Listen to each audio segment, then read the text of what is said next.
You've got questions, we've got answers. Welcome to the Therapist Question Box, where trauma-trained therapists tackle real questions from real people. I'm your host, Lindsay bringing you grounded insights you can actually use, brought to you by Therapy Utah.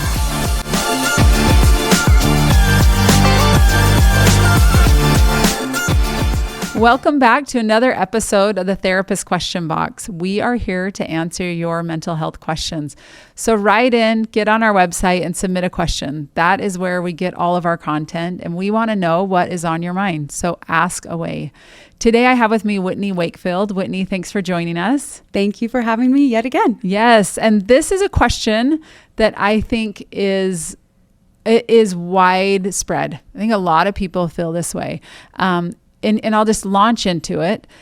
Here's the question. It's very basic. How do I tell someone I'm hurt without feeling guilty? I like this question because it's pretty basic.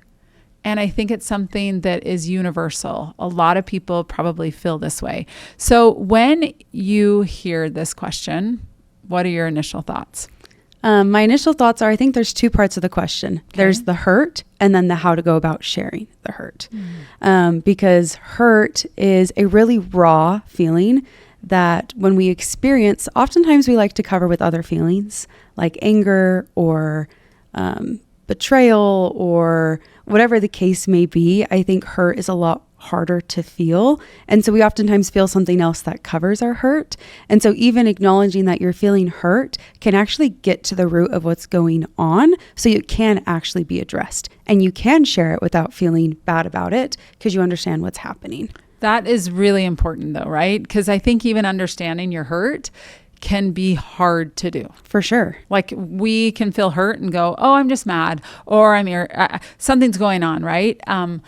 But when you get clear, like, oh, I'm actually hurt, let's talk about that. Because I think that in and of itself takes some time and introspection. So how does a person know when they're actually hurt? What process does a person need to go through to go, okay, something happened here and it's not feeling good? Yeah. I think for me, I feel my hurt in my heart and oftentimes in my stomach.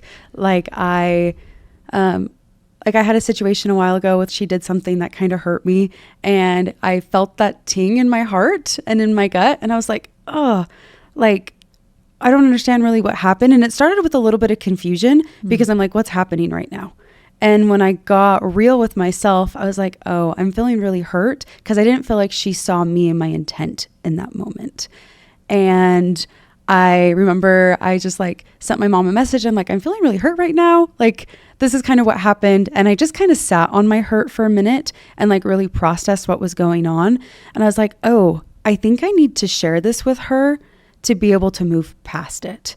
Because I realized that this hurt was something that if I didn't express it was going to fester into something that was going to hurt our relationship. And I didn't want that to happen. Okay. And so I was willing to have that hard conversation because that's the second part of the question is how do I share it in a way that I don't feel bad about? And I think oftentimes we don't share our hurts because we're worried how the other person is going to take it, or how do I share this in a way that feels real to me? So good. So let's like step back a little bit, because I think when you said, I got clear, I could feel it in my heart, right? I always say that your body is the first indicator. Absolutely. Your body will let you know something is off. Pay attention to your body, yes. Right? And you said you can feel it in your heart. And then you got clear and reached out to your mom and said, Mom, I think I'm feeling really hurt. And I would imagine that helped you to get really clear about what was going on for you. Yeah, because I went to a safe space. I identified something was going on, and then I expressed it to someone I trusted to be able to understand, okay, is this actually what's happening right now? Or is there other influences that are kind of going on? Am I tired? Am I hungry? Is there something big coming up that I took something that really wasn't directed at me and made it about me? And once I got clear and got a good night's sleep, I woke up the next day and I was like, no, this really does hurt. And I had a good long chat with my mom about it. And I was like, hey, this really does need to be addressed because I don't think there was ill intent. It still hurt me. And I think that's where you can hold both things, that people are human. They're going to make mistakes. but we still can get hurt, and that's a normal part of life. And if we're able to bring it up to them, I think it helps heal that wound, because we're being honest with ourselves by being honest with the other person. For sure. And giving them that opportunity to grow and to fix it, so that way your relationship can heal and move forward. Right. Because I would imagine if you hadn't said anything, what do you think? I mean, do you think it might have changed the way you engaged with her going forward? Oh, for sure. Yeah. I think I wouldn't have opened up as much to her, and I think our relationship would have started to pull away and to like fade a little bit. Yeah. Because there was something that was blocking the connection, and I had to be willing to step into that discomfort of, I have to bring something up that's going to be really vulnerable and really scary, and it could either build our trust more or it could break it. And I think sometimes that's why we don't do it, because vulnerability is super scary, because building trust is super scary, because trust is always earned. And when a moment comes up in a relationship where that trust is kind of in question, can I trust this person? Can I not? It gives you a couple choices. Do I lean into this discomfort and test the trust, or do I just break it before I get the opportunity to get hurt or hurt more? Right. Isn't that the truth? It's like, I'm already hurt, and this could actually add insult to injury. So it's this vulnerability of saying, okay, here I am. I'm like a filleted fish. Yep. You decide, and it could go either way. Yeah.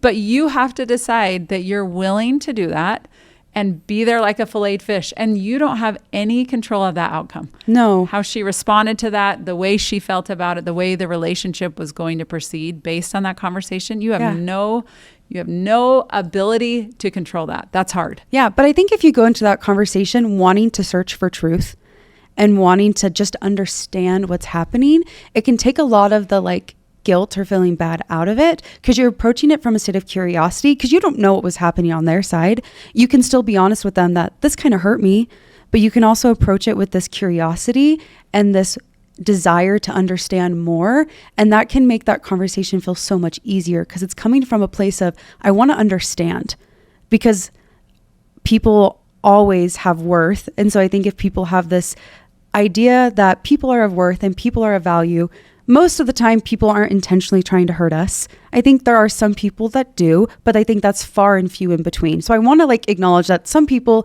intentionally do stuff to hurt us, but there's, I think, a good majority of people don't. And so if we can approach it from this place of, I'm friends with this person, or this person's in my life because they're a good person, and I probably wouldn't have this person in my life if they weren't. And if you go to them wanting to understand, trying to search for truth, and then trying to align with it, then it makes that conversation so much easier. Yeah, absolutely. The first thing I thought of is, when you're talking about understanding, I'm going back to Stephen Covey's 7 Habits, right? Yeah.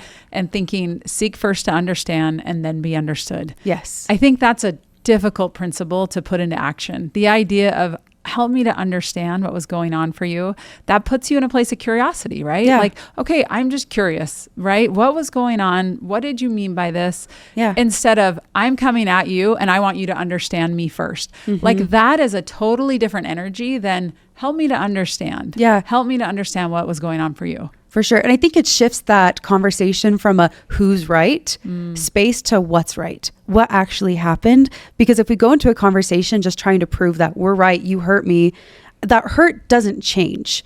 But if we go into like, what's going on here, what's right, what actually happened, then it can shift that focus to a place of love versus the anger being able to come out, and that bitterness and that resentment from forming. Yeah, absolutely. I so appreciate that idea of understanding, staying in curiosity, and that it puts you in a different headspace. Yeah. It's like, no, really, what happened? Like, I always hear that facts are friends. Yes. Like, let's just go back to the facts. This is what happened, and we don't need to get emotional about it. But when we can stay in that place of curiosity, we can seek first to understand. Yeah. Yeah.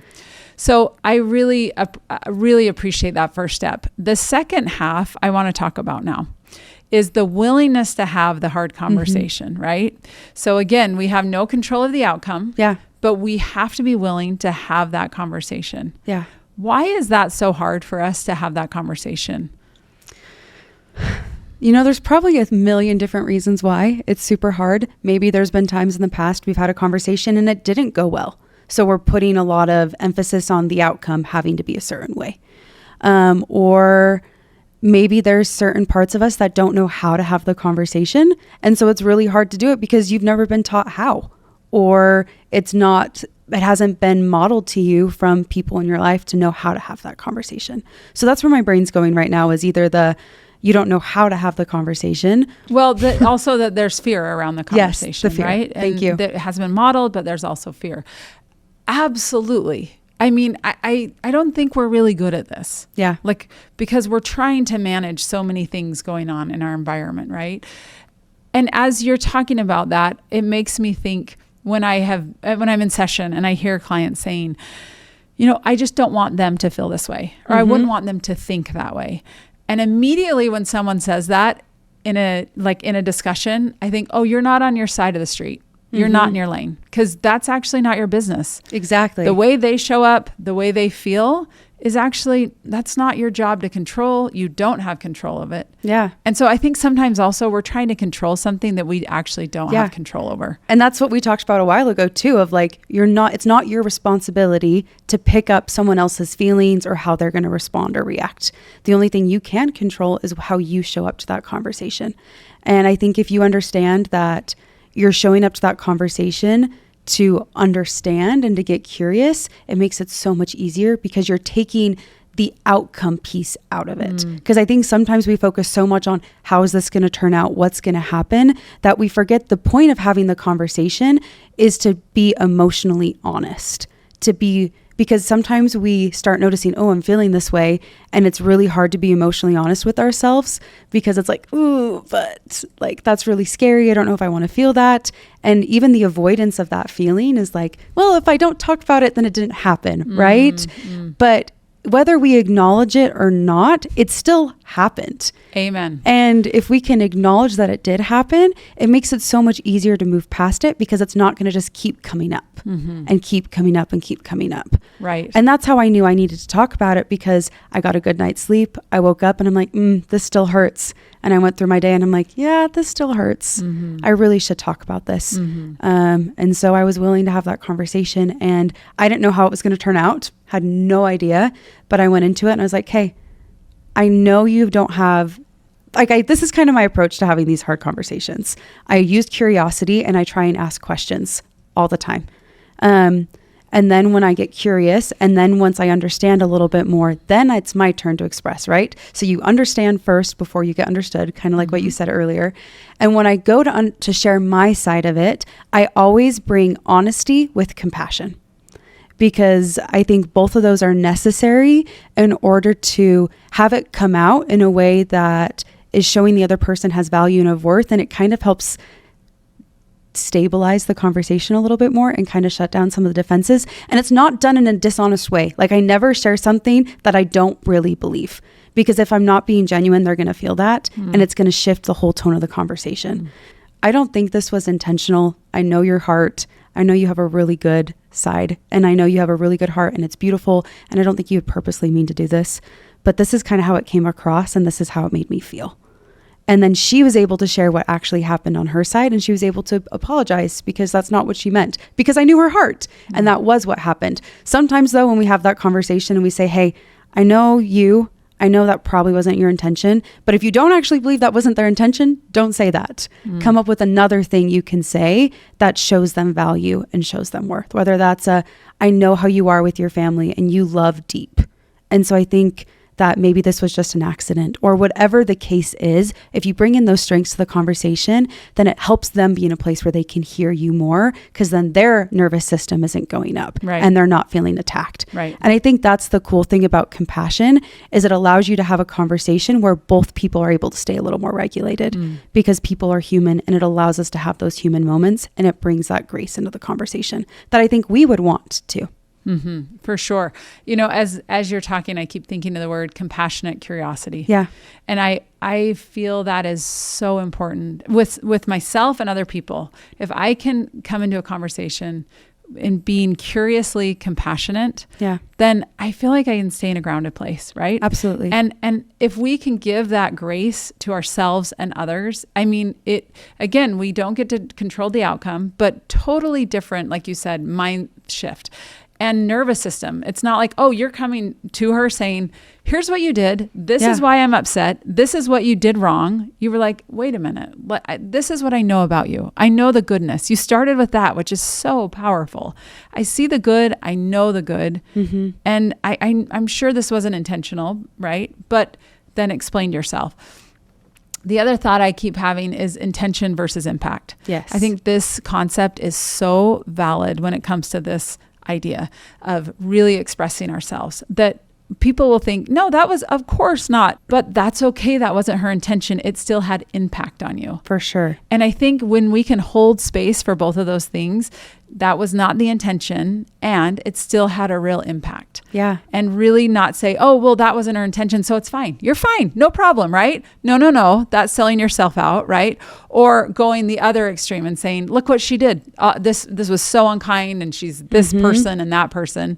No, that wasn't her intention. But when we can hold space for both, we can hold space for intention and impact. It's your experience as well as her experience. Yeah, because there's truth in both. Yes. Right? And the idea isn't to find who's right. It's to find what's right and what happened.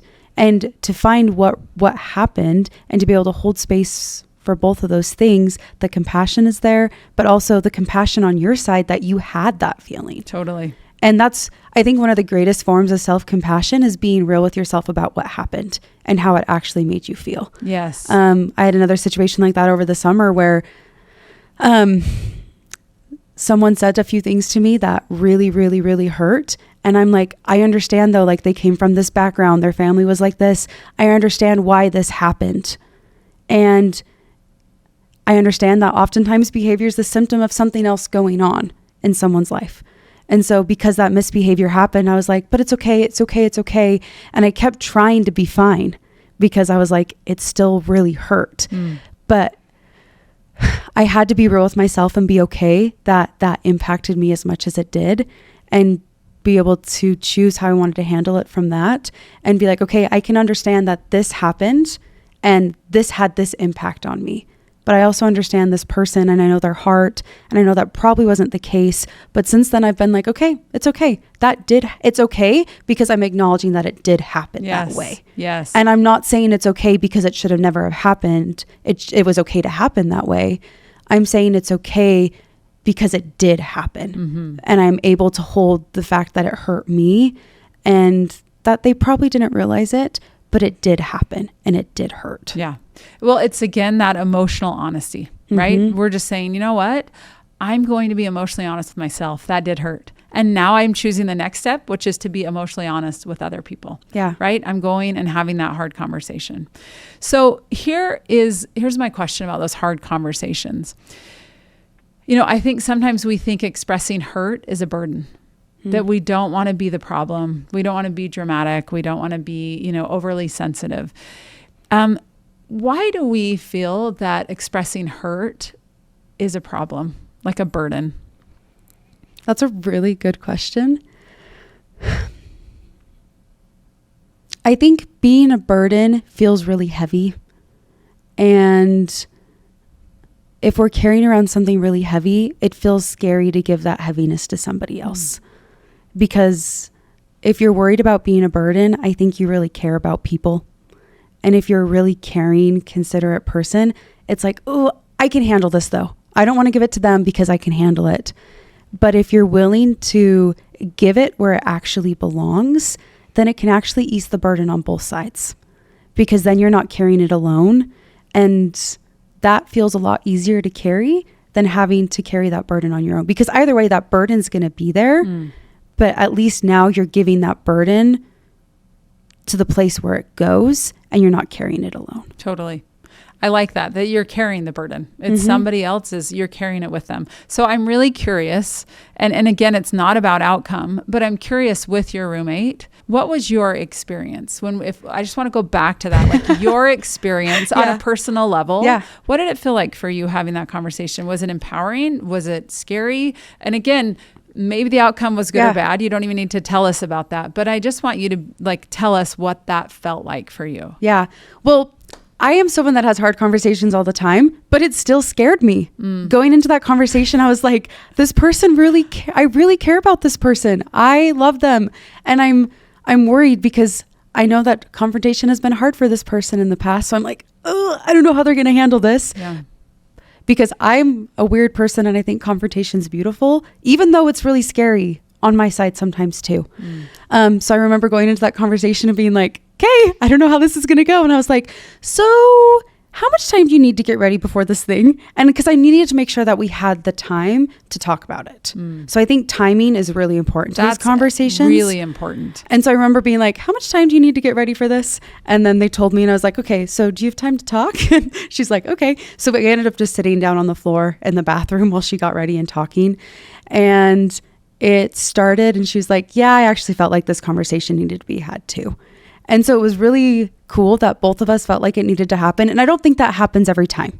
For sure. Like that was a very one-off time where she's like, yeah, I felt like that conversation needed to be had too. Sometimes I've approached people and been like, hey, this really hurt me. And they're like, oh my gosh, I had no idea. And sometimes people might not feel that way. They might be like, well, they might blow you off a little bit and not give you that outcome that you want. But in my experience, it was beautiful. And I was able to see, she actually got to some cool things that she's like, oh, I had no idea that these things from my history were coming up right now. And that's why they were kind of affecting us in that moment. Interesting. And so we had a really beautiful conversation. We gave each other a hug. It was great. And it actually made our relationship stronger. And we have some funny inside jokes now from it. So that's awesome. We turned this opportunity of hurt into something that we can laugh about now and like enjoy our relationship more. And I think the relationships that are meant to stay, that's how they will turn out. That's really important. What you just said is the relationships that are meant to stay. Like it's going to be hard. It's not like it's going to be a cakewalk, but you're going to learn and grow through it. Right. And the relationships that aren't, maybe that's a good indicator and some information. Yeah. And I think sometimes that information is hard. Right? Oh, it sucks. Like, oh, if I am realizing, you know what? This friend and I really can't have these hard conversations. We really can't be honest with each other.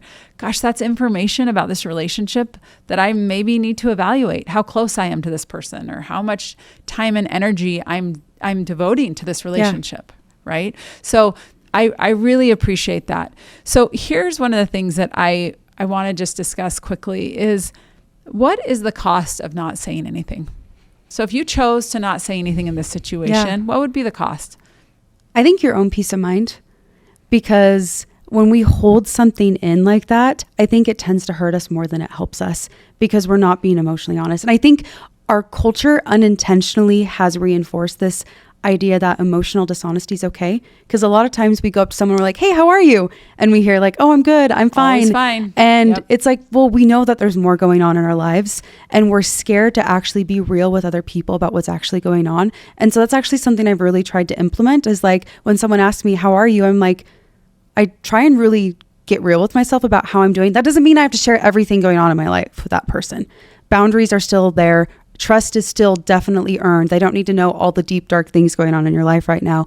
But if I'm tired, I can be like, I'm a little tired, or, you know, it's been kind of a rough week, but they don't need to know everything going on in my life. That's a reminder to me then, as you're saying that, I think, okay, then if I ask how someone's doing, I better be ready to actually engage. Yes. Right? Like I better not be just like ready for the fine and we pass in the hall and that's what we do. But actually, all right, Whitney, you're going to give me your reel. I got to have time here to listen to what's really going on with you. Right. Yeah. But I think actually that builds connection. Yeah. Like if you were to say that, like, I'm actually super tired. This is what my week has been like.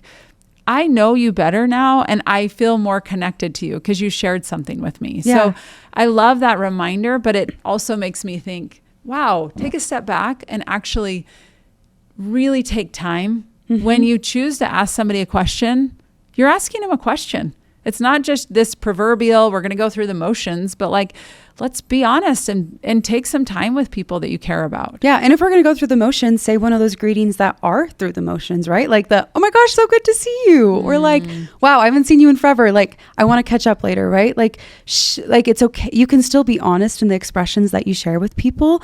But when I really try really hard to be emotionally honest so people feel they can be that with me. Yeah. But also when I'm being emotionally honest, I'm being real with myself and compassionate with myself. Because compassion isn't the absence of honesty. It's the utmost honesty, but also including the sense of understanding of yourself and other people, that people are human. We're going to have human moments, but there's still so much worth because people are valued no matter what. And when you start with that mindset, I think it changes everything. Like, people are of value. Their intentions are good.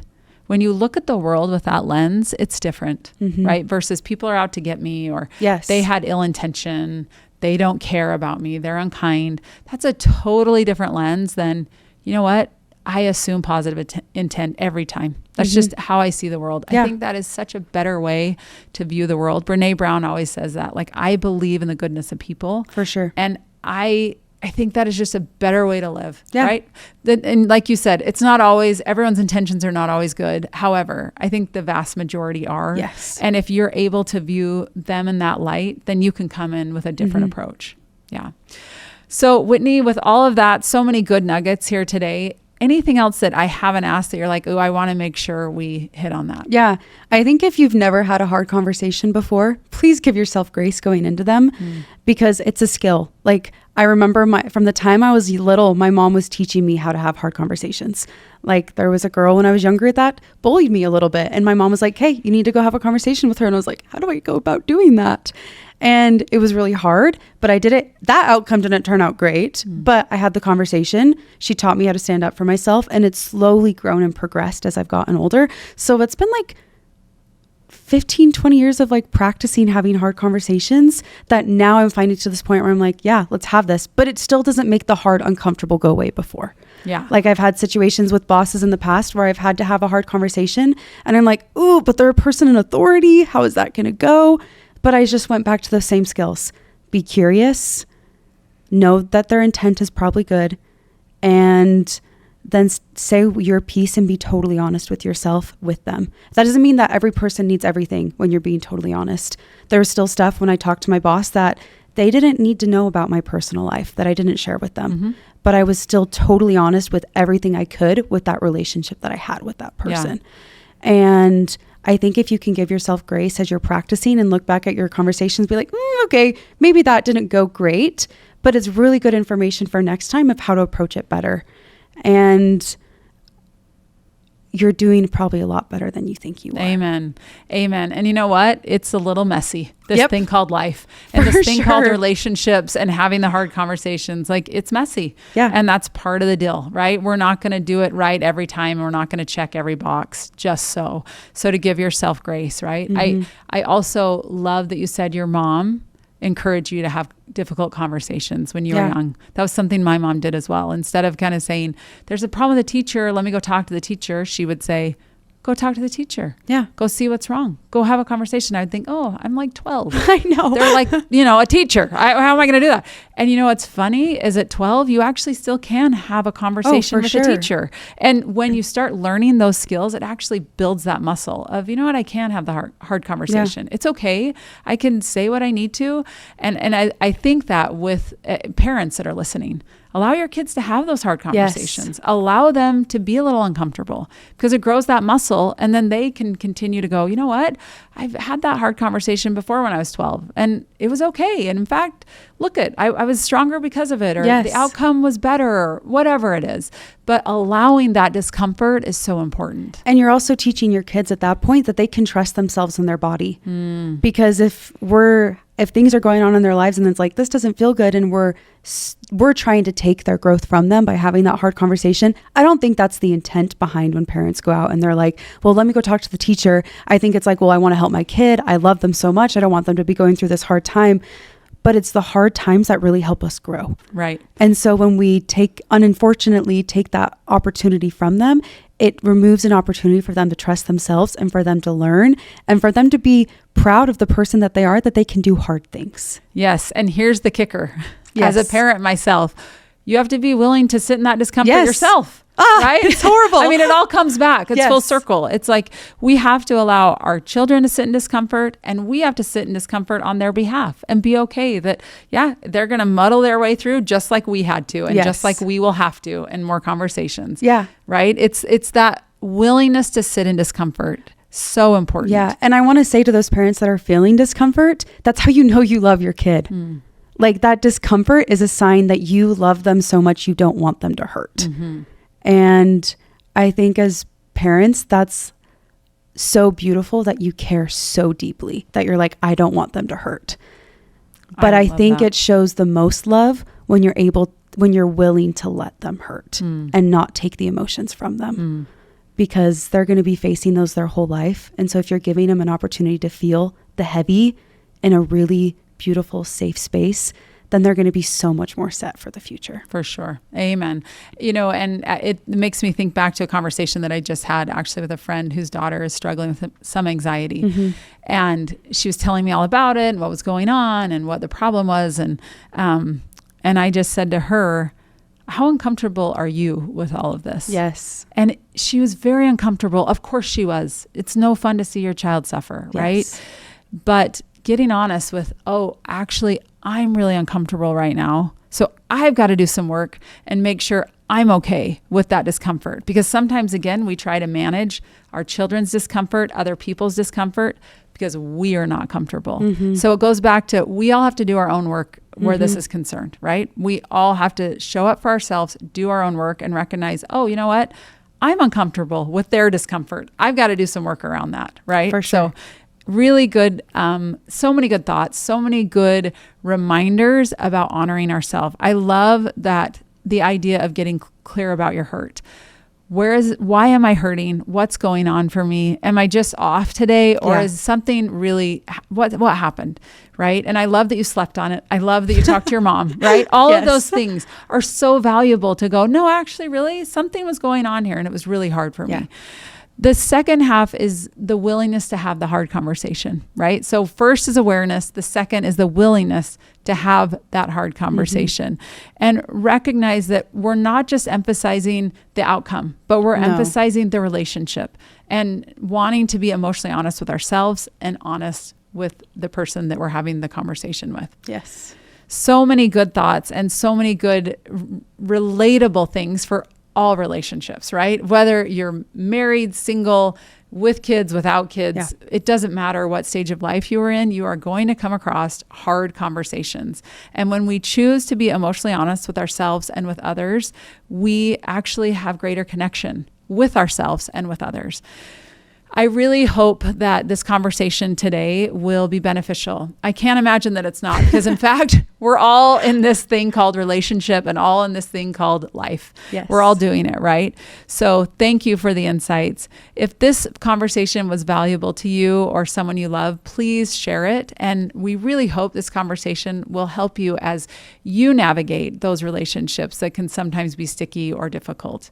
And until next time, take care. That's a wrap for today on the Therapist Question Box. I'm Lindsay Schiss. Thanks for listening. And remember, every question you ask is an opportunity to learn and grow.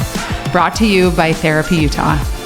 Hey, this is Kathy Kinghorn. I'm an owner at Therapy Utah. If you'd like to book with one of our trauma-trained therapists, go to www.therapyutah.org. Thanks for listening.